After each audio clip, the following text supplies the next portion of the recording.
ജീവധാര ജീവമൊഴി കാൽവരിനാഥന്റെ സ്നേഹമൊഴി തിരുനിറത്താൽ ജീവനേകും യേശുനാഥന്റെ ജീവമൊഴി ജീവധാര ജീവധാര ജീവധാര.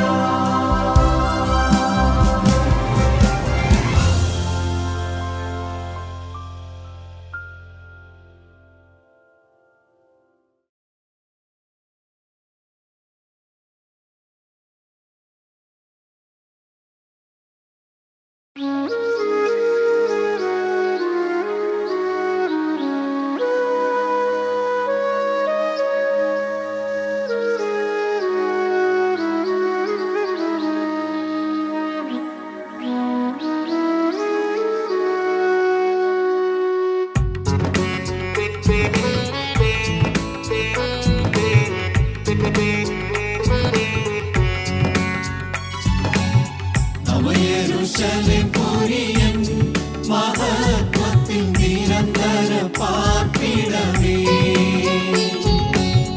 നവയെരൂശലേം പുരിയൻ മഹത്വത്തിൽ നിരന്തര പാർപ്പിടമേ.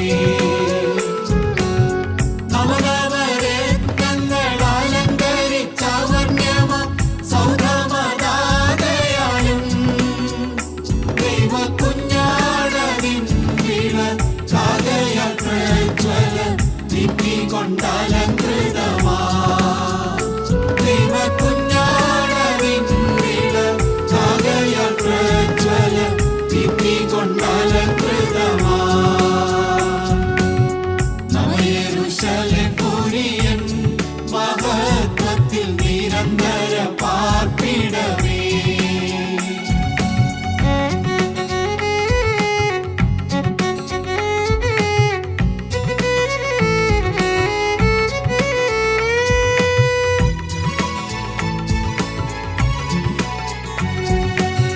കുഞ്ഞാട്ടിൻ കാന്തനാമം അപരിശുദ്ധ നഗരത്തിനേകിയതാ. കുഞ്ഞാട്ടിൻ കാന്തനാമം അപരിശുദ്ധ നഗരത്തിനേകിയതാ. സ്ഫടികസ്ഫുടം പോൽ മിന്നി വിളങ്ങുന്ന സൂര്യകാന്തം സമമാ. അതിൻ തേജസ്സു ബഹുദൂരം പ്രജ്വലിക്കുന്നതു കാണുകിൽ രമണീയമാ. അതിൻ തേജസ്സു ബഹുദൂരം പ്രജ്വലിക്കുന്നതു കാണുകിൽ രമണീയമാ. നവയെരൂശലേം പുരിയൻ മഹത്വത്തിൽ നിരന്തര പാർപ്പിടമേ.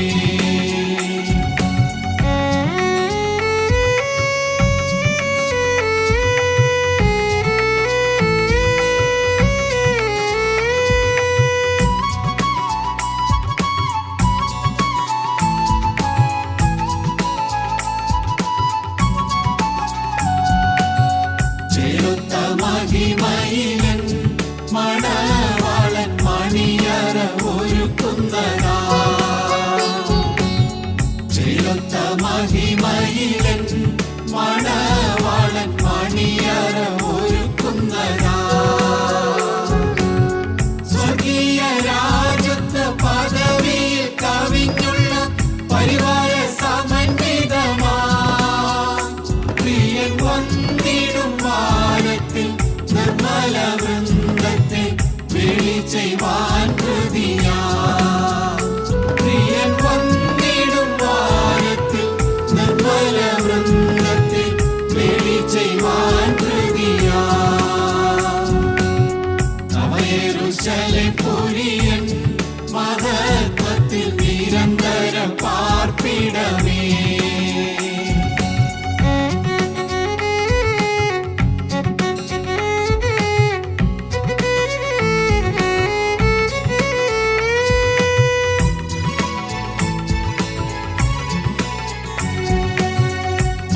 കണ്ടാനന്ദിപ്പാൻ കൊതിക്കുന്ന കണ്ണുകൾ പ്രതിനിമിഷം. മഹിമ കണ്ടാനന്ദിപ്പാൻ കൊതിക്കുന്ന കണ്ണുകൾ പ്രതിനിമിഷം. കൂരിരുൾ നീങ്ങിയ നീതിയും കതിരൊളി വിശുവൻ സൽപ്രഭാതം. അന്നു കലുഷങ്ങളകന്നതി ആനന്ദ സാഗരെ സമ്മേളിക്കാം സതതം. അന്നു കലുഷങ്ങളകന്നതി ആനന്ദ സാഗരെ സമ്മേളിക്കാം സതതം. നവയെരൂശലേം പുരിയൻ മഹത്വത്തിൽ നിരന്തര പാർപ്പിടമേ. നവയെരൂശലേം പുരിയൻ മഹത്വത്തിൽ നിരന്തര പാർപ്പിടമേ. നവനവരത്നങ്ങൾ അലങ്കരിച്ച വന്യമം സൗധമതാകയാലും ദൈവകുഞ്ഞാടതിൻ വിളക്കാകയാൽ പ്രജ്വല ദീപ്തി കൊണ്ടലങ്കൃതമാ. ദൈവകുഞ്ഞാടതിൻ വിളക്കാകയാൽ പ്രജ്വല ദീപ്തി കൊണ്ടലങ്കൃതമാ. നവയെരൂശലേം പുരിയൻ മഹത്വത്തിൽ നിരന്തര പാർപ്പിടമേ. നവയെരൂശലേം പുരിയൻ മഹത്വത്തിൽ നിരന്തര പാർപ്പിടമേ.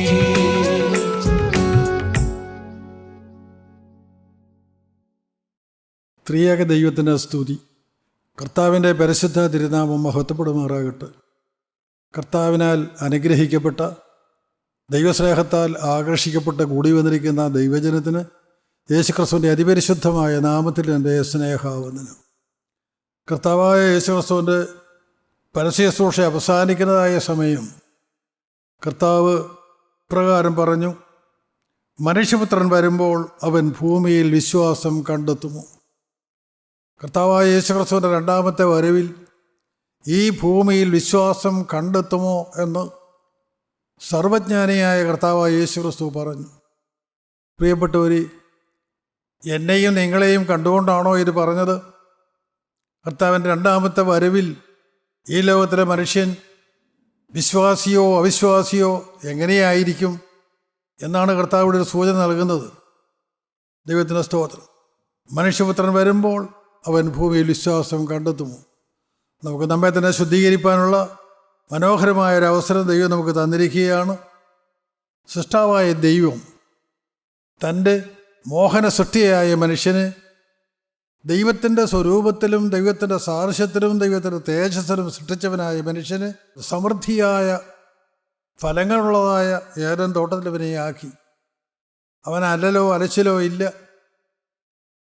കാണുവാൻ ഭംഗിയുള്ളതും തിന്മാൻ രുചിയുള്ളതുമായ നിറയെ വൃക്ഷങ്ങളുള്ളതായ സമൃദ്ധമായ ഏദൻ തോട്ടത്തിൽ, ഒരു നദിയും 4 ശാഖകളുമുള്ള ഏദൻ തോട്ടത്തിൽ എന്ത് തിന്നും, എന്ത് കുടിക്കും, എന്തുടുക്കുമെന്ന് ചിന്തിക്കേണ്ട ആവശ്യമില്ലാത്തതായ നിഷ്പാപയുഗത്തിൽ ദൈവത്തെപ്പോലെ തന്നെ പാവമില്ലാത്തവനായി ജീവിക്കുന്ന ആദ്യ മനുഷ്യർ എല്ലാ ദിവസവും വൈകുന്നേരം ദൈവം ഏദൻ തോട്ടത്തിലേക്ക് ഇറങ്ങി വരികയും മനുഷ്യനോടുകൂടെ കൂട്ടായ്മ ആചരിക്കുകയും ചെയ്യുന്ന ശ്രേഷ്ഠമേറിയ സന്തോഷമുള്ളതായ ആ മനുഷ്യൻ, അവൻ മൺമയനായതുകൊണ്ട്, അവൻ തെറ്റിപ്പോകുവാൻ സാധ്യതയുള്ളതുകൊണ്ട് ദൈവം അവന് ഒരു വചനം കൊടുത്തു. അവനോടൊരു നിയമം ചെയ്തു: നീ ഈ തോട്ടത്തിലെ എല്ലാ വൃക്ഷങ്ങളുടെയും ഫലം നിനക്ക് ഇഷ്ടം പോലെ തിന്നാം, എന്നാൽ അതിന് നടുവിൽ നിൽക്കുന്ന നന്മതിന്മകളെക്കുറിച്ചുള്ള അറിവിൻ വൃക്ഷത്തിൻ്റെ ഫലം നീ തിന്നരുത്. തിന്നാൽ തിന്നുന്ന നാളിൽ നീ മരിക്കും. അവൻ്റെ ആത്മാവിൻ്റെ വിലയറിയാവുന്നവനായ ദൈവം അവൻ്റെ നിലനിൽപ്പിന് വേണ്ടി അവന് കൊടുത്തതായ ഒരു നിയമമാണത്. അവൻ ആ ദൈവവുമായുള്ള സഹിത്വത്തിൽ, ദൈവമായുള്ള കൂട്ടായ്മയിൽ അവന് നിൽക്കുന്നതിന് വേണ്ടിയാണ് ദൈവം ആ നിയമം കൊടുത്തത്. നീ അത് പറിച്ചു തിന്നരുത്. എന്നാൽ സാത്താൻ്റെ വഞ്ചനയാൽ സ്ത്രീയും സ്ത്രീയുടെ സ്വാധീനത്തിൽ ആദാമും പാപം ചെയ്ത് ദൈവ തേജസ് നഷ്ടപ്പെടുത്തി. ദൈവത്തിൻ്റെ തേജസ് പോയി, ദൈവത്തിൻ്റെ സാദൃശ്യം പോയി, ദൈവത്തിൻ്റെ സ്വരൂപം പോയി. എല്ലാം നഷ്ടപ്പെട്ടെങ്കിലും അതൊന്നും തിരിച്ചറിയാറ് സാത്താൻ്റെ വചനം കേട്ട് ആത്മക്കണ്ണുകൾ അടഞ്ഞു കഴിഞ്ഞപ്പോൾ അവൻ്റെ പുറമേയുള്ള കണ്ണുകൾ തുറന്ന് തേജസ് നഷ്ടപ്പെട്ട മനുഷ്യൻ നഗ്നനാണെന്ന് തിരിച്ചറിഞ്ഞ് അവനേത് തോട്ടത്തിൽ ഭയചകിതനായി മരങ്ങളുടെ മറവിൽ മറഞ്ഞു നിൽക്കുന്ന കാഴ്ചയാണ് നാം കാണുന്നത്. ദൈവവുമായുള്ള ബന്ധം നഷ്ടപ്പെട്ടു പോയ മനുഷ്യൻ നഗ്നത മറയ്ക്കുവാൻ കാട്ടത്തിയുടെ ഇല കൂട്ടിത്തുന്നി നഗ്നത മറച്ചതുപോലെ ഇന്നും നാം ലോകത്തിൽ കാണുന്നു. പാപത്തെ മറയ്ക്കുവാൻ അധ്വാനിക്കുന്ന ഒരു സമൂഹം. പാപം മാറ്റുവാനല്ല, പാപം മറയ്ക്കുവാൻ. ദൈവം കാണാതെ, ആരും കാണാതെ പാപത്തെ മറച്ചു വെക്കുന്ന മനുഷ്യൻ. ആ മനുഷ്യൻ നിയമം ലംഘിച്ചു, ദൈവത്തിൻ്റെ കൽപ്പന ലംഘിച്ചു. എന്നാൽ നാം വേറെ പുസ്തകത്തിൽ വായിക്കുന്നു, യോഹന്നാൻ്റെ 1-ാമത്തെ ലേഖനം 3-ാം അധ്യായം 8-ാമത്തെ വാക്യം, പാപം ചെയ്യുന്നവൻ പിശാചിൻ്റെ മകനാകുന്നു.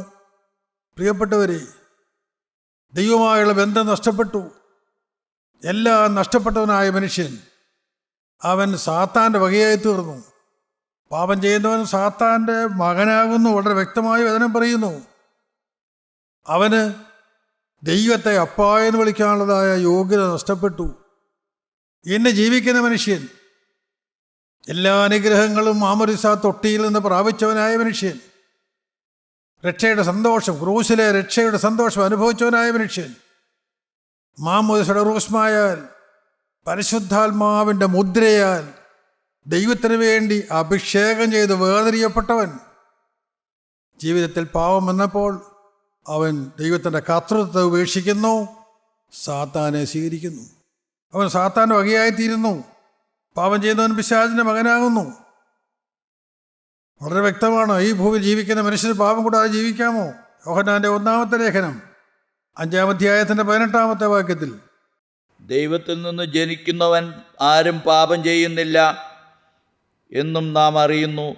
ദൈവത്തിൽ നിന്ന് ജനിച്ചവൻ തന്നെത്താൻ സൂക്ഷിക്കുന്നു, ദുഷ്ടൻ അവനെ തൊടുന്നതുമില്ല.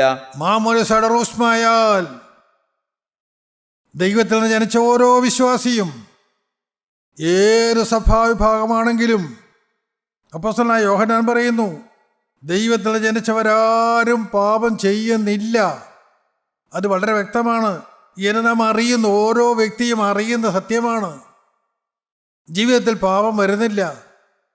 പാപത്തിൽ ചവിട്ടാൻ പരിശുദ്ധാത്മാവ് സമ്മതിക്കുന്നില്ല. അവനെ നടത്താൻ ദൈവത്തിന് ശക്തിയുണ്ട്. അവൻ്റെ ഓരോ നോട്ടത്തിലും, അവൻ്റെ ചിന്തയിലും, അവൻ്റെ നടപ്പിലും, അവൻ്റെ പ്രവൃത്തിയിലും, അവൻ്റെ ഓരോ വാക്കിലും എല്ലാം അവനെ കൃത്യമായി നിയന്ത്രിക്കുന്ന പരിശുദ്ധാത്മാവ് ദൈവമുണ്ട്. അപ്പോസ്തലൻ വ്യക്തമായി ഓർപ്പിക്കുക, ദൈവത്തിൽ ജനിച്ചവരാരും പാപം ചെയ്യുന്നില്ല. ദൈവത്തിൽ ജനിച്ചവൻ തന്നെത്താൻ സൂക്ഷിക്കുന്നു. അവനറിയാം അവൻ്റെ വില. അവൻ്റെ വില എന്താണെന്ന് അവനറിയാം.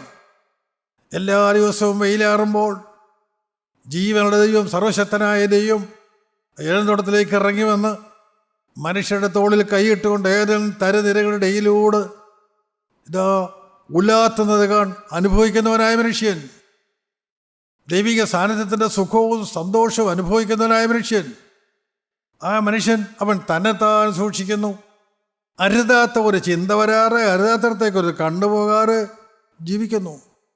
എൻ്റെ പ്രിയപ്പെട്ടവരെ, ഈ അവസ്ഥയിൽ ഏഴന്തോട്ടത്തിൽ ആദാം ഹവ്വയും ജീവിച്ചിടത്തോളം കാലം അവർ വിലക്കപ്പെട്ടതായ പഴത്തിലേക്ക് നോക്കിയിട്ടില്ല. അവർക്ക് നോക്കാൻ തോന്നിയിട്ടില്ല. അവരതിലേക്ക് നോക്കാതെ ജീവിച്ചു. ഒരു പ്രയാസവുമില്ല. ദൈവത്തിന് ജനിച്ചവൻ തന്നെത്താൻ സൂക്ഷിക്കുന്നു. ദുഷ്ടൻ അവനെ തൊടുന്നതുമില്ല. ദുഷ്ടൻ അവനെ തൊടാൻ സാധ്യമല്ല. ആ അവസ്ഥയിൽ ജീവിക്കുന്ന, ഏഴന്തോട്ടത്തിൽ ജീവിക്കുന്ന ദൈവത്തിൻ്റെ സൃഷ്ടിയായ മോഹന മനുഷ്യൻ, അവൻ എന്ത് പറ്റി? അവിടെ കാണുന്നു. ഉൽപ്പത്തി പുസ്തകം 4-ാം അധ്യായം 2-ാം വാക്യം, ആ സ്ത്രീ ഹാബേലിനെ പ്രസവിച്ചു. ഹാബേൽ ആട്ടിടയനും കയീൻ കൃഷിക്കാരനുമായിരുന്നു. ആ സ്ത്രീ അതിന് മുൻപ് പ്രസവിച്ചതാണ് കയീന്. മൂത്ത മകനായ കയീനെ പ്രസവിച്ചു. രണ്ടാമത് ഹാബേലിനെ പ്രസവിച്ചു. കയീൻ കൃഷിക്കാരനായിരുന്നു, ഹാബേൽ ആട്ടിടയനായിരുന്നു. ഏഴന്തോട്ടത്തിന് വെളിയിലായിപ്പോയ മനുഷ്യൻ, ആ മനുഷ്യൻ്റെ പാപത്താൽ ശാപഗ്രസ്തമായ ഈ ഭൂമിയിൽ ജീവിക്കുന്ന മനുഷ്യൻ, ആ ഭൂമിയിൽ ജീവിക്കുമ്പോൾ കയീനുണ്ടായി, കയീൻ സാത്താന്റെ സന്തതിയായി ജനിച്ചു. എന്നാൽ ഹാബേൽ ദൈവത്തിൻ്റെ വകയായി ജനിച്ചു. ഹാബേൽ ഒരു വിശ്വാസിയായി ജീവിച്ചു. കയീൻ അവിശ്വാസിയും ഹാബേൽ വിശ്വാസിയുമായിരുന്നു. അവരുടെ ജീവിതം കണ്ട ആറാം ഒരു കാര്യം അറിഞ്ഞു: ദൈവനിൽ പ്രസാരിക്കണമെങ്കിൽ അവർ വഴിപാട് കഴിക്കണം. ആറാം അവർക്ക് പറഞ്ഞു കൊടുത്തു: മക്കളെ, ദൈവം പ്രസാരിക്കുവാൻ നിങ്ങൾ ദൈവത്തിന് വഴിപാട് കഴിക്കണം. മക്കളനുസരിച്ചു, രണ്ടുപേരും അനുസരിച്ചു. കയീൻ തൻ്റെ കൃഷിയിൽ നിന്നും, ഹാബേൽ തൻ്റെ തൊഴിലായ ആടുകളെ മേയ്ക്കുന്നതിൽ നിന്നും ആടുകളിൽ നിന്ന് കടിഞ്ഞൂടിനെയും വഴിപാടർപ്പിച്ചു. തുടർന്ന് വായിക്കുന്നു, വേറെ ദിവസം വായിക്കുന്നു: ദൈവം കയീനിലും അവൻ്റെ വഴിപാടിലും പ്രസാദിച്ചില്ല, ദൈവം ഹാബേലിലും അവൻ്റെ വഴിപാടിലും പ്രസാദിച്ചു. എന്തുകൊണ്ടാണ്? കയീനിൽ പ്രസാദിക്കാതിരിക്കാൻ കാരണം അവൻ അവിശ്വാസിയാണ്. ഹാബേൽ വിശ്വാസിയായിരുന്നതുകൊണ്ട് ദൈവം ഹാബേലിൽ വിശ്വസിച്ചു. വിശ്വാസി അവിശ്വാസി എന്ന് പറഞ്ഞാൽ എന്താണ് അർത്ഥമാക്കുന്നത്? കയീൻ ദൈവത്തെ സ്നേഹിച്ചില്ല. കാരണം എന്താണ്? ഈ മാതാപിതാക്കന്മാരിൽ നിന്ന് അവരുടെ പൂർവ്വകാല ചരിത്രം, ഏലം തോട്ടത്തിൽ അവർ ജീവിച്ചതായ ചരിത്രം രണ്ട് മക്കളും കേട്ടിട്ടുണ്ട്. ആരാം അവരോട് പറയുന്നത് രണ്ടുപേരും ഒരുപോലെ കേട്ടതാണ്: മക്കളെ, സന്തോഷകരമായ ഒരു ജീവിതം എനിക്കുണ്ടായിരുന്നു, ഞങ്ങൾക്കുണ്ടായിരുന്നു. ഒരല്ലലുമില്ലാതെ ഞങ്ങൾ സമൃദ്ധിയിൽ ജീവിച്ചിരുന്നൊരു കാലമുണ്ടായിരുന്നു. ദൈവിക സാന്നിധ്യത്തിൽ, ദൈവികമായ കൂട്ടായ്മയിൽ ഇടതടവില്ലാതെ ഞങ്ങൾ സ്തുതിക്കുന്ന ഒരു നല്ല കാലം ഞങ്ങൾക്കുണ്ടായിരുന്നു. ഞങ്ങളാണ് നഷ്ടപ്പെടുത്തിയത്. വിലക്കപ്പെട്ടതായ ആ വൃക്ഷഫലം ഞങ്ങൾ തിന്നുപോയി. ഞങ്ങളോടൊന്ന് വെളിയിലായിപ്പോയി. രണ്ടുപേരോടും പറഞ്ഞു: എന്നാൽ ഞങ്ങൾക്ക് ദൈവം ഒരു വാഗ്ദത്തം തന്നിരുന്നു. എന്താണ് ആ വാഗ്ദത്തം? ഉൽപ്പത്തി പുസ്തകം 3-ാം അധ്യായം 15-ാം വാക്യത്തിൽ സർവശക്തനായ ദൈവം ആദാമിനോട് പറഞ്ഞു: ആദാമേ, സ്ത്രീയുടെ സന്തതി ജനിക്കും, അവൻ സർപ്പതലയെ ചതയ്ക്കും, അന്ന് നിനക്ക് ഏകത്തോട്ടത്തിൽ പ്രവേശനം കിട്ടും. സ്വന്തം പാപം ഏറ്റുപറയാറ്, സ്വന്തം കുറ്റം സമ്മതിക്കാറ്, പാപം മറ്റുള്ളവയിൽ പഴിചാരി സ്വയം നീതീകരിച്ചുകൊണ്ട് നിൽക്കുന്ന ആദാമിനെ ഹവ്വായെ നോക്കി നിസ്സഹായതയോടെ ദൈവം പറഞ്ഞു: ഇവരെ ഏലം തോട്ടത്തിൽ നിർത്തിയാൽ അവർ കൈനീട്ടി ജീവവൃക്ഷത്തിൻ്റെ ഫലം കൂടെ പറിച്ചു നിന്ന് ഈ അവസ്ഥയിൽ എന്നേക്കും ജീവിക്കാനിട വരും. അവർക്ക് രക്ഷപ്പെടാൻ മാർഗമില്ലാതെ വരും. എന്നാൽ സ്നേഹവാനായ ദൈവം അവർക്കൊരവസരം കൊടുത്തു. അവർക്ക് മാനസാന്തരപ്പെടുവാനും യഥാസ്ഥാനപ്പെടുവാനും ദൈവം ഒരവസരം കൊടുത്തു. അവരെ ഏലം തോട്ടത്തിന് വെളിയിലാക്കി. അവർ ഈ ശാപകരമായ ഭൂമിയിലായി. പക്ഷെ ദൈവരോട് പറഞ്ഞു: ഞാൻ നിങ്ങൾക്ക് വാഗ്ദത്തം തരികയാണ്. എന്താണ് ആ വാഗ്ദത്തം? സ്ത്രീയുടെ സന്തതി സർപ്പത്തിലെ ചതയ്ക്കും, അന്ന് നിങ്ങൾക്ക് ഏലം തോട്ടത്തിൽ പ്രവേശനം കിട്ടും. ആദാമിന് പ്രത്യാശയുണ്ടായി. ആദാം എന്ന് നോക്കിയിരിക്കും: സ്ത്രീയുടെ സന്തതി ജനിച്ചോ, സർപ്പത്തിൻ്റെ തലയെ ചതച്ചോ, ഏലം തോട്ടത്തിൻ്റെ വാതിൽ എനിക്ക് വേണ്ടി തുറന്നോ എന്നും ആദാം പോയി നോക്കുമായിരുന്നു എന്നാണ് പാരമ്പര്യം പറയുന്നത്. ആദാം 930 വർഷക്കാലം ജീവിച്ചു. 930 വർഷവും സ്ത്രീയുടെ സന്തതി ജനിച്ചോ എന്ന് ഈ ആദാം ശ്രദ്ധിക്കുമായിരുന്നു, നോക്കുമായിരുന്നു. പക്ഷെ എവിടെയാണ് ജനിക്കുന്നതെന്ന് അറിഞ്ഞുകൂടായിരുന്നു. ആദാമിൻ്റെ ഹൃദയത്തിലാണ് ഈ സ്ത്രീയുടെ സന്തതി ജനിക്കേണ്ടത്. അത് ആദാം തിരിച്ചറിയില്ല, തന്നെ ഒരുക്കിയില്ല. ഇന്നും വിശ്വാസികൾ പ്രാർത്ഥിക്കും: ഞങ്ങൾക്ക് വേണ്ടി കുരിശിൽ തൂങ്ങപ്പെട്ടവനെ ഞങ്ങളുടെ മേൽ അനുഗ്രഹം ചെയ്യണമേ. എന്താണ് ഈ അനുഗ്രഹം? നീ ഇങ്ങനെ സാത്താൻ്റെ വകയാണോ? നീ ഇങ്ങനെ പാപത്തിൻ്റെ അടിമത്തത്തിലാണോ? നീ സാത്താൻ്റെ മകനായി ഈ ഭൂമി ജീവിക്കുകയാണോ? എങ്കിൽ നീ ഈ പാപാവസ്ഥയിൽ നിന്നുകൊണ്ട് സ്വർഗസ്വനായ ഞങ്ങളുടെ പിതാവേ എന്ന് വിളിച്ചാൽ വെളികേക്കുന്നത് ആരാണ്? നീ സ്വർഗത്തിലെ പിതാവായ ദൈവത്തിൻ്റെ മകനായോ? നിന്റെ ആ അപേക്ഷകൾ സ്വർഗീയ ഊർജ്ജലയും സിംഹാസനത്തിൽ നിന്റെ എത്തുമോ? ആരോ ആയാറിൽ പറഞ്ഞിരിക്കുന്ന ദുഷ്ടാത്മസേന ആ പ്രാർത്ഥന തടയുമോ? ആരറിയുന്നു? ആരിതൊക്കെ ചിന്തിക്കുന്നു? എഴുതി വെച്ച പ്രാർത്ഥനകൾ ഉരുവിട്ട് ഈ ഭൂമിയിൽ മനുഷ്യൻ ആയുസ് നഷ്ടപ്പെടുത്തി കളയുന്നു. സത്യമറിയാതെ മനുഷ്യൻ ആയുസ് കളയുകയാണ്. എൻ്റെ പ്രിയപ്പെട്ടവർ, ആരാം തൻ്റെ ഹൃദയത്തെ ഒരുക്കാറ്? സ്ത്രീയിൽ നിന്ന് ജനിച്ചവൻ തൻ്റെ ഹൃദയത്തിൽ ജനിക്കണമെന്നുള്ളതായ ആ സത്യം അറിഞ്ഞുകൂടാറ് 930 വർഷം പാഴാക്കി ആദാം മരിച്ചു. നാം വായിക്കുന്നു: കയീൻ ശാപഗ്രസ്തനായി അവൻ്റെ സഹോദരനെ കൊന്ന്. കയീൻ കോപിച്ച് അവൻ്റെ മുഖം വാടി അവൻ ഇരിക്കുന്നത് കണ്ടുകൊണ്ട് ദൈവവുമായുള്ള സംസർഗം നഷ്ടപ്പെട്ടു പോയി എങ്കിലും ദൈവം അവനോട് സംസാരിക്കുന്നതായി നാം കാണുന്നുണ്ട്. എത്ര സ്നേഹവാനായ ദൈവം! അവനെ വീണ്ടെടുക്കുവാൻ അധ്വാനിക്കുന്ന ദൈവം. ആ ദൈവം കയ്യനോട് പറഞ്ഞു, കയ്യനെ, നീ കോപിക്കുന്നത് എന്ത്? നിന്റെ മുഖം വാടുന്നതും എന്ത്? നീ നന്മ ചെയ്യുന്നുവെങ്കിൽ പ്രസാരമുണ്ടാകുകയില്ലയോ? നിന്റെ ജീവിതത്തിൽ നന്മയില്ല, അതുകൊണ്ടാണ് ദൈവം നിന്നിൽ പ്രസാരിക്കാത്തത്. നിന്റെ വഴിപാടിൽ തീ ഇറങ്ങാത്തത് നിന്റെ ജീവിതത്തിൽ നന്മയില്ലാത്തത് കൊണ്ടാണ്. നന്മ നിന്റെ ജീവിതത്തിൽ, നന്മ പരിശുദ്ധാത്മാവാൻ ദൈവമാണ്.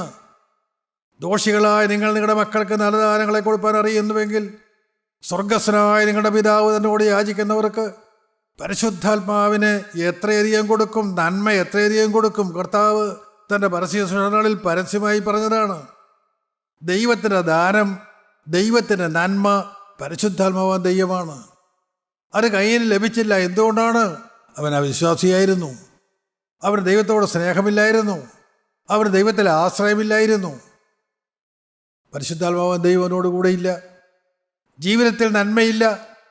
ആ പരിശുദ്ധാത്മാവില്ലാതെ ജീവിതത്തിൽ നന്മയില്ലാതെ നീ എന്തെല്ലാം ചെയ്താലും ന്യായപ്രമാണത്തിൻ്റെ പ്രവൃത്തികളാൽ ഒരു മനുഷ്യനും നീതീകരിക്കപ്പെടുന്നില്ല. വ്യക്തമായി വചനം പറയുന്നു. ഇന്ന് ചടങ്ങുകളുണ്ട്, ആചരണങ്ങളുണ്ട്, അനുഷ്ഠാനങ്ങളുണ്ട്. എത്ര പേർക്ക് മാനസാന്തരമുണ്ട്? എത്ര പേരുടെ ഹൃദയത്തിലേക്ക് പരിശുദ്ധാത്മാവാൻ ദൈവം വരുന്നുണ്ട്? സ്ത്രീയുടെ സന്തതിക്ക് എവിടെ ഇടം കിട്ടുന്നുണ്ട്? ശാന്തമായി ചിന്തിക്കുന്നത് ഏറെ നല്ലതാണ്. പ്രിയപ്പെട്ടവരെ, ദൈവത്തിൻ്റെ വചനമനുസരിക്കാതെ സ്വന്തം സഹോദരനെ കൂട്ടിക്കൊണ്ട് സ്നേഹത്തോടെ സ്നേഹം അഭിനയിച്ച് വയലിലേക്ക് കൂട്ടിക്കൊണ്ടുപോയി കയർത്ത് അവനെ കൊന്നു. ഒന്നാമത്തെ കൊലപാതകിയായി കയ്യിൽ മാറി. ദൈവത്തിൻ്റെ മോഹന സൃഷ്ടിയായ, ആദ്യ സൃഷ്ടിയായ ആദാമിൻ്റെയും ഭാര്യയുടെയും ആദ്യത്തെ മകൻ കൊലപാതകനായി മാറി. പ്രിയപ്പെട്ടവരെ, എത്ര ശോചനീയമായ രംഗമാണ് കാണുന്നത്. എന്തുകൊണ്ടോ സംഭവിച്ചു? കൊലപാതകൻ അവൻ്റെ അകത്തിരിക്കുന്നു. കയ്യിൻ്റെ അകത്ത് കൊലപാതകനിരിക്കുന്നു. ഇത് തന്നെയാണ് കർത്താവ് യേശുക്രിസ്തു പറഞ്ഞത്. കോപിക്കുന്നവൻ കൊലപാതകം ചെയ്യുന്നു. ഇന്നത്തെ വിശ്വാസി കോപിക്കുന്നവനാണോ? ഇന്നത്തെ വിശ്വാസി നിസ്സാര കാര്യത്തിന് കോപിക്കുന്നവനാണോ? കർത്താവ് വ്യക്തമായി പറഞ്ഞു, കോപിക്കുന്നവൻ കൊലപാതകം ചെയ്ത് കഴിഞ്ഞു. പ്രിയപ്പെട്ടവരെ, നാം ആത്മാവിനെ കൊല്ലുന്നവരായി, യേശുക്രിസ്തുവിനെ ക്രൂശിക്കുന്നവരായി, ദൈവ സ്നേഹമില്ലാത്തവരായി ഈ തലമുറയിൽ ജീവിക്കുന്നവരാണോ? ശാന്തമായി നിങ്ങൾ ചിന്തിക്കുക. ആ കൈ അവൻ ദൈവത്തിൽ നിന്ന് അകന്നുപോയി, ശാപഗ്രസ്തനായി അവൻ ആ വീട് വിട്ടിറങ്ങിപ്പോയി ഉഴന്നരയുന്നവരായി മാറിപ്പോകുന്ന കാഴ്ച നാം കാണുന്നുണ്ട്. ഇന്ന് വിശ്വാസി മാമോരീസ തൊട്ടിയിൽ നിന്ന് അകന്നു പോവുകയാണ്. മുടിയൻ പുത്രൻ അകന്നു പോയതുപോലെ പോവുകയാണ്. താൻ എവിടേക്ക് പോകുന്നതെന്നറിയാതെ പോവുകയാണ്. അവനെ വിളിക്കുന്ന ദൈവസ്നേഹത്തിൻ്റെ ശബ്ദം അവൻ കേൾക്കാതെ പോവുകയാണ്. ദയനീയമായ കഥയാണ് നാം ഓരോരുത്തരും കാണുന്നത്. യോഹന്നാന്റെ 1-ാമത്തെ ലേഖനം 3-ാം അധ്യായം 12-ാമത്തെ വാക്യത്തിൽ നാം വായിക്കുന്നു, കയ്യൻ ദുഷ്ടനിൽ നിന്നുള്ളവനായി സഹോദരനെ കൊന്നു. കയ്യൻ ദുഷ്ടനിൽ നിന്നുള്ളവനായി സഹോദരനെ കൊന്നു. അവൻ്റെ ഹൃദയത്തിൽ വസിക്കുന്നത് ദുഷ്ടനാണ്, അവിശ്വാസിയാണ്. ജീവനുള്ള ദൈവത്തെ ത്യജിച്ച് കളയുന്ന ദുഷ്ടഹൃദയവൻ പ്രാപിച്ചു. സഹോദരനെ കൊന്നുകളഞ്ഞു. വിശ്വാസിയായ ഹാബേലിനെ കൊന്നുകളഞ്ഞു. അവൻ ദൈവത്തിന് വേണ്ടി നിൽക്കുന്നവനാണ് എന്ന് സാത്താൻ കണ്ടു കഴിഞ്ഞപ്പോൾ കയ്യിനിലൂടെ ഹാബേലിനെ കൊന്നുകളഞ്ഞു. പ്രിയപ്പെട്ടവരെ, ദൈവത്തിന് നകന്നു പോകുന്ന കയ്യിനെ നാം കാണുന്നുണ്ട്. കയ്യിന് ശാപഗ്രസ്തനായി തീർന്നു, ദുഷ്ടന്റെ സന്തതിയായി തീർന്നു. ഉൽപ്പത്തി പുസ്തകം 4-ാം അധ്യായം 25-ാം വാക്യത്തിൽ ഹവ്വാവിനെയും പ്രസവിച്ചു. ഹാബേലിന് പകരം ദൈവം എനിക്ക് ഒരു സന്തതിയെ തന്നു എന്ന് പറഞ്ഞ് അവന് ശേത്ത് എന്ന് പേരിട്ടു. ഹാബേലിന് പകരം ദൈവം എനിക്കൊരു സന്തതിയെ തന്നു എന്ന് പറഞ്ഞ് അവന് ശേത്ത് എന്ന് പേരിട്ടു. സ്തോത്രം! ദൈവത്തിൻ്റെ സന്തതിയായി ശേത്ത് ജനിച്ചു. ശേത്തിൻ്റെ കാലത്ത് ദൈവത്തോടുള്ള ആരാധന തുടങ്ങിയതായി കാണുന്നുണ്ട്. അന്നേ വേർതിരിവുണ്ടായിരുന്നു. കയ്യിൻ്റെ സന്തതികളെ സാത്താൻ്റെ മക്കളെന്നും ശേത്തിൻ്റെ മക്കളെ ദൈവത്തിൻ്റെ മക്കളെന്നും വിളിച്ചു വന്നു. അവർ തമ്മിൽ വേർപാടുണ്ടായിരുന്നു. അവർ തമ്മിൽ വിവാഹബന്ധമില്ലായിരുന്നു. അന്ന് വേർതിരിവുണ്ടായിരുന്നു. കയ്യിൻ്റെ മക്കൾ അവിശ്വാസികൾ, ശേത്തിൻ്റെ മക്കൾ വിശ്വാസികൾ എന്ന് അങ്ങനെ അറിയപ്പെട്ടിരുന്നു. ആ ആദ്യകാലത്ത് പോലും ആ വേർതിരിവുണ്ടായിരുന്നു. ഇന്നോ ഒരു വിശ്വാസിയുടെയും ഒരു അവിശ്വാസിയുടെയും ജീവിതത്തിൻ്റെ പ്രത്യേക ലക്ഷണങ്ങൾ അന്നേ കാണാനുണ്ടായിരുന്നു. എന്നാൽ ഇന്ന് ആ വ്യത്യാസമില്ലാതെ പോകുന്നു. വിവാഹം കഴിക്കുന്നതിൽ പോലും എന്ന വേർപാടുണ്ടായിരുന്നു.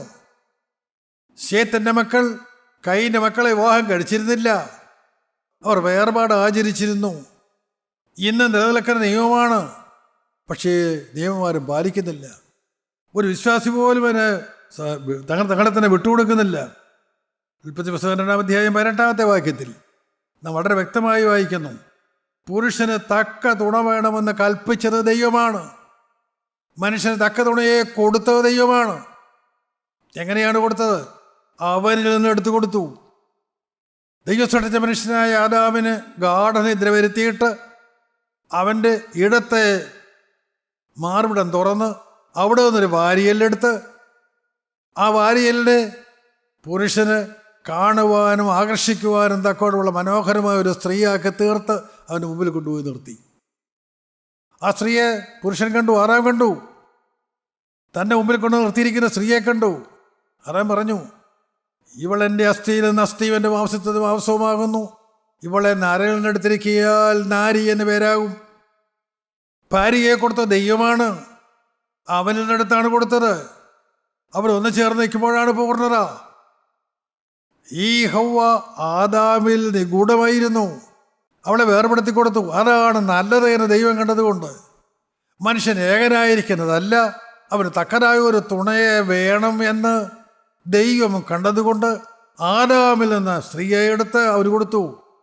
അവർ ഒരു ശരീരമായി നിൽക്കുന്നത് കണ്ടപ്പോൾ ദൈവം ആശ്വസിച്ചു. ദൈവത്തിന് സന്തോഷമായി. ദൈവം പറഞ്ഞു, പുരുഷൻ അപ്പനെയും അമ്മയെയും വിട്ട് ഭാര്യയോട് പറ്റിച്ചേരും, അവരിരുവരും ഒരു ദേഹമായി തീരും. സ്തോത്രം. പ്രിയപ്പെട്ടവർ, ഇതൊരു വലിയ മർമ്മമാണ് എന്ന് അപ്പോസ്തലനായ പൗലോസ് പറയും എഫേസ്യ ലേഖനത്തിൽ. എന്താണ് മർമ്മം? ദൈവം അന്നങ്ങനെ കൂട്ടിച്ചേർത്തത് നിത്യനായ ദൈവത്തിൻ്റെ ഏകജാതനായ പുത്രൻ്റെ മണവാട്ടിയായി സഭ തീരുന്നതിനുള്ളതായ ആ പൊരുളിൻ്റെ നിഴലാണിത്.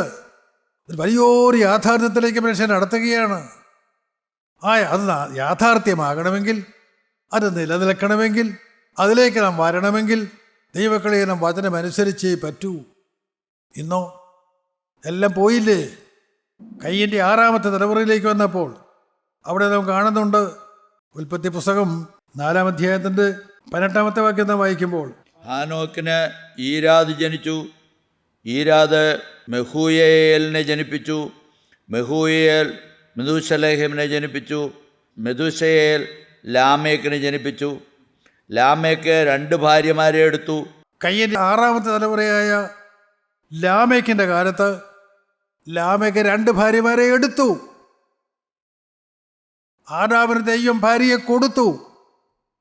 6 തലമുറ കഴിഞ്ഞപ്പോൾ ലാമേക്ക് 2 ഭാര്യമാരെ എടുത്തു.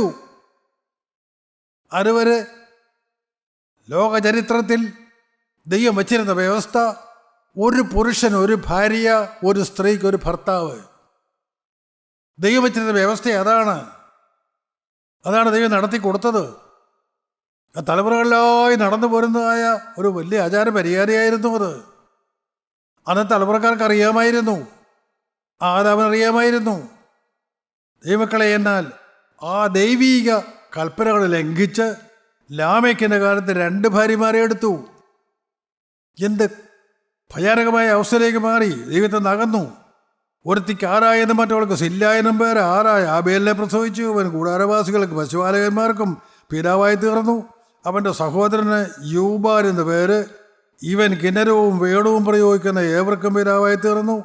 സില്ല തൂബൽ കൈനെ പ്രസവിച്ചു. അവൻ ചെമ്പ് കൊണ്ടും ഇരുമ്പ് കൊണ്ടുള്ള ആയുധങ്ങളെ തീർക്കുന്നതിനായി തീർന്നു. എല്ലാം സാംസ്കാരികമായി ഉയർന്ന തലത്തിലുള്ള ആളുകൾ. ദൈവത്തിൽ നിന്നകന്ന ഈ ലാമേക്കിൻ്റെ മക്കൾ, തലമുറകൾ എല്ലാം ബുദ്ധിശാലികളായിരുന്നു നാം കാണുന്നു. എന്നാൽ ലാമേക്ക് തൻ്റെ ഭാര്യമാരോട് പറഞ്ഞത് 23-ാം വാക്യത്തിൽ വായിക്കുമ്പോൾ കാണുന്നത് എങ്ങനെയാണ്? ആരെയും സില്ലയുമായുള്ളവരെ എൻ്റെ വാക്ക് കേൾപ്പീൻ, ലാമക്കൻ ഭാര്യമാരെ എൻ്റെ വചനത്തിന് ചെവി കൊടുപ്പീൻ. എൻ്റെ മുറിവിന് പകരം ഞാനൊരു പുരുഷനെയും എൻ്റെ പരിക്കിന് പകരം ഒരു യുവാവിനെയും കൊല്ലും. 6-ാം തലമുറ വന്നപ്പോൾ എന്നെ ആരെങ്കിലും തൊട്ടാൽ ഞാൻ അവനെ കൊല്ലും. കൊലപാതകൻ, കയ്യിൽ കടന്നുകൂടിയ കൊലപാതകത്തിൻ്റെ ആത്മാവ് എത്രമാത്രം ശക്തി പ്രാപിച്ചു. ദുഷ്ടൻ എത്രമാത്രം മനുഷ്യൻ്റെ ഇടയിൽ പ്രബലനായി തീർന്നു. ഇന്നും അത് തന്നെയല്ലേ നടക്കുന്നത്. എവിടെ നോക്കിയാലും അതല്ലേ കൊല്ലും കൊലയും. ആർക്കെങ്കിലും ഭയമുണ്ടോ? ദൈവഭയമുണ്ടോ? ജീവിക്കുന്നു. പ്രിയപ്പെട്ടവരെ, വിശ്വാസികളാകാൻ നിങ്ങൾക്ക് ആർക്കെങ്കിലും മനസ്സുണ്ടോ? തങ്ങളൊക്കെ തിരിഞ്ഞു നോക്കാൻ നിങ്ങൾക്ക് ആർക്കെങ്കിലും മനസ്സുണ്ടോ? ദൈവമെല്ലാം വേദനയോടെ കണ്ടുകൊണ്ടിരുന്നു. ജനം പെരുകിക്കൊണ്ടിരുന്നു. ദൈവത്തിന് സ്തോത്രം. ഇന്ന് ജനം വർദ്ധിച്ചിരിക്കുന്നു. ലോകമെമ്പാടും ക്രിസ്ത്യാനികളെ കൊണ്ട് നിറഞ്ഞിരിക്കുന്നു. ഏത് രാജ്യത്തെന്നാലും ക്രിസ്ത്യാനിയുണ്ട്. എവിടെയും ആരാധനയുണ്ട്, എവിടെയും ആലയങ്ങളുണ്ട്, എവിടെയും കൂടിവരവുകളുണ്ട്. എല്ലാം സത്യമാണ്. വിശ്വാസികൾ എവിടെ? സഹോദരികളെ, ദൈവത്തോട് ചേർത്തുള്ള ആരാധന എവിടെ? ദൈവ സന്തോഷത്തോടെ ഇറങ്ങി വന്ന് മനുഷ്യരോട് വസിക്കുന്ന ശ്രേഷ്ഠമേറിയ അനുഭവം എവിടെ? ചിന്തിക്കാറുണ്ടോ? ഞാൻ പ്രാർത്ഥിക്കാൻ മുട്ടുമടക്കുമ്പോൾ ദൈവത്തിൻ്റെ സാന്നിധ്യം എനിക്കുണ്ടോ? ദൈവ ശബ്ദം ഞാൻ കേൾക്കാറുണ്ടോ? എന്നെ കൈപിടിച്ച് വഴി നടത്തുന്ന ഒരു ദൈവത്തെ എനിക്കറിയാമോ? ശാന്തമായി ചിന്തിക്കൂ. ദൈവത്തിലെ ഊഹാപോഹത്തിൽ യാത്ര ചെയ്യല്ലേ. ഒരു നിമിഷം തെറ്റിയാൽ പോയി. ശത്രുവിനെ തകർത്തിട്ടിരിക്കുകയാണോ? അവൻ ആദ്യം ചേർന്ന് നിന്റെ കണ്ണ് പൊട്ടിക്കും. ആത്മക്കണ്ണുകൾ പൊട്ടിച്ചു കളയും. സത്യം കാണാതെ വേണം നിന്നെ കുരുടനാക്കി കളയും. നിങ്ങൾക്കറിയാം, പരിശുദ്ധാത്മ നിറവയിൽ നടന്ന ശിംശോൻ, ഫെലിസ്ത്യരുടെ പേടി സ്വപ്നമായിരുന്ന ശിംശോൻ, അവൻ ദലീലയുടെ മടിയിൽ കിടന്ന് ഉറങ്ങിയില്ലേ? ഇന്ന് മക തന്നെ നമുക്ക് കാണുകയല്ലേ? ഫെലിസ്ത്യനവനെ പിടിച്ചില്ലേ? ദലീല ശിംശോനെ ഉറക്കിയില്ലേ?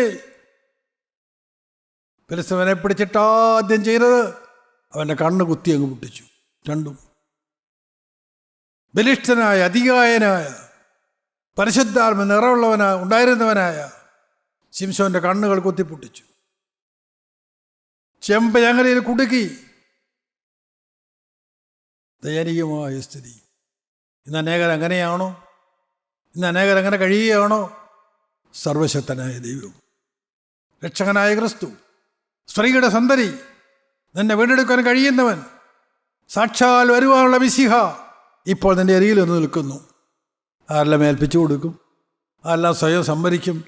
കർത്താവേ, ഞാൻ എൻ്റെ ശത്രുവിൻ്റെ പിടിയിലാണ്. എന്നെ വീണ്ടെടുക്കണമേ. തിരുരക്തത്താൽ എന്നെ കഴുകണമേ. ബന്ധനങ്ങൾ അഴിക്കണമേ. എനിക്കൊരവസരം തരണമേ. ആരെല്ലാം പ്രാർത്ഥിക്കുന്നുണ്ട്, അവരെ വിടുവിക്കാൻ യേശുവുണ്ട്. അവൻ്റെ പുത്രനായ യേശുവിൻ്റെ രക്തം സകല പാപങ്ങൾക്ക് ശുദ്ധീകരിക്കും. പാപത്തോട് യാത്ര പറയുന്നവരെ കഴുകാൻ കർത്താവായതിൻ്റെ തിരുരക്തമുണ്ട്.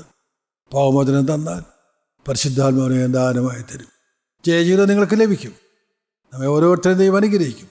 രണ്ടാമത്തെ വരവിനാമെ ഒരുങ്ങാം. ദൈവത്തിൻ്റെ പരിശുദ്ധാത്മാവ് നമ്മെ ഓരോരുത്തരെയും സഹായിക്കുമാറാകട്ടെ. ദൈവത്തിൻ്റെ സ്തോത്രം.